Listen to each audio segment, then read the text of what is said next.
necessarily make all any bound definitive at the same claims time about Meyer's and album. the polychromatic still don't marbling know that you see about in the album enough about on your that right provenance. here.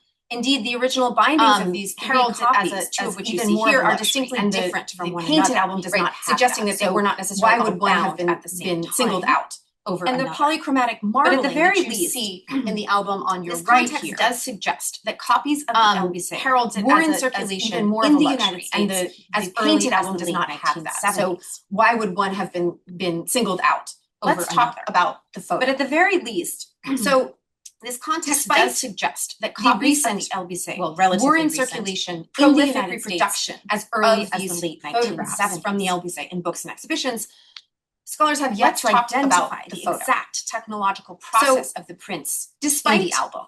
The recent, often referred to as phototypes, prolific reproduction of these in the French photographs from the Elysée in books and exhibitions, which denotes a very generic photomechanical technological process. The images are in fact a very distinctive method, often referred to as called phototypes, as you can see here on the cover. The colotype is a screenless photomechanical printing technique, producing high-quality prints from a very generic photomechanical process. A notoriously the images are in fact a very distinctive method. It is planographic, meaning it doesn't. The colotype is a screenless photomechanical printing technique, much like producing high-quality prints from continuous tone, and it uses a light-sensitive gelatin-coated notoriously to transfer the ink image unpredictable process. It was developed and patented in France, meaning it doesn't leave a plate mark on the page. It's not really used much like 1859, but the patent is developed as early as 1855. And it uses a light-sensitive gelatin-coated glass plate to transfer the ink image to the paper. Sort of announcement. This was developed and patented in France in 1855. The colotype was used in many different used until 1859, but the patent is developed as early as 1855. Large-scale book illustrations, as you can see on the screen here, 16 years after the postcard sort of announcement. Now, the most definitive characteristic of the colotype was used in many different which you see in the mostly commercial, the upper right-hand corner, or you large-scale book illustrations, as you can see on the screen here, the reproduction of artworks, scientifically referred to as now, the most definitive characteristic of or fine-grained reticulation that is visible only through the upper right-hand corner. Or so here you see Amanda Maloney here. My colleague at the Weissman Preservation Center, referred to examining one of the monochrome plates from the Elysée that's in the Fine Arts Library, fine-grained reticulation that is visible only through the microscope, which allows us to see. So here you see Amanda fine-grained reticulation, and my colleague at the Weissman Preservation Center as examining one of the monochrome plates from the Elysée that's in the Fine Arts Library. So this confirms that while Sebant and his team of technicians may have developed the film in his darkroom, that presumably fine-grained reticulation, they could not have identified these images as in his studio colotypes, but rather they must have been printed that while at a larger facility on site may have developed the film in his darkroom, presumably at his studio on site. They could not likely printed something like images in his studio. A British newspaper rather based in the Ottoman capital, been published, as you can see, at a larger facility in French on site, and was in fact here's another the printer of the Elysée itself, on site, also states on the cover, most likely, and also something like here, the Levant Times sold copies of it. A British newspaper that was based in the Ottoman capital from the office of the Levant, you can see here in both English and French, Levant, and was in fact Gazette, the printer of following the Elysée itself, as it also states on the cover, and also as you can see here, sold copies of it. This you could purchase copies of the photomechanical from the process of the Levant. The photograph itself, Levant was produced in multiple places by multiple people already, even before the album is being bound. And so you can see a detail. Now it's worth noting here the albumin prints at the Getty that Sebant took with the same models and the same costumes and the same location. That the photograph itself was printed in multiple places by multiple people already, were printed as even before the photographs, right? Printed differently than these colotypes. Now it's worth noting that the albumin prints at the Getty that Sebant took with the same models and the same costumes in the same location were printed, as I've said elsewhere, in the same studio. Were printed as different kinds of photographs, right? Printed and the compositions of the cabinet cards for different markets, restaged the kind of unified. These variations signify that these prints were made instead present discrete sitters in theatrical, as I've said elsewhere, in the same studio, Oriental stock imagery, and the compositions of the cabinet cards restaged the woman from Albania. Group portrait extracted from the album and shown instead presenting against sitters rock in theatrical poses common to Orientalist stock imagery. As you can see here, so the substrate Muslim woman from Albania itself used extracted from the album and photographs at the Getty leaning against card-mounted photographs is a standard coated costume, a standard paper coated with albumin. Okay, let's talk about the paper. The colotypes, however, are printed on premium stock paper. The paper as itself has noted in that is articulated photographs at the contract for the card-mounted. They very clearly standard printing these on a standard paper coated with albumin. Now, in the 1870s, the colotypes, however, are printed on premium stock storefronts that sold photographic has noted paper that is articulated in the court contract for the studio supplies. They very clearly say silver printing these on and even high-quality backdrops.